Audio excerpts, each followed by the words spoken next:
প্রিয় দর্শক, আসসালামু আলাইকুম।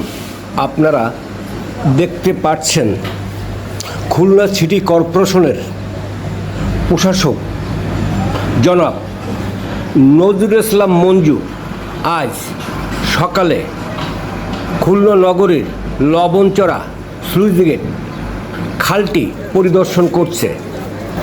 এতে করে খালটি অতি দ্রুত সংস্কার হয়, তাই নিয়ে এলাকাবাসী জনাব নজরুল ইসলাম মঞ্জুকে সুপারিশ করেন।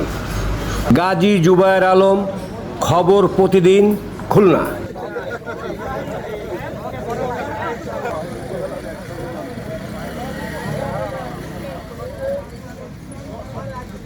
ভালো করে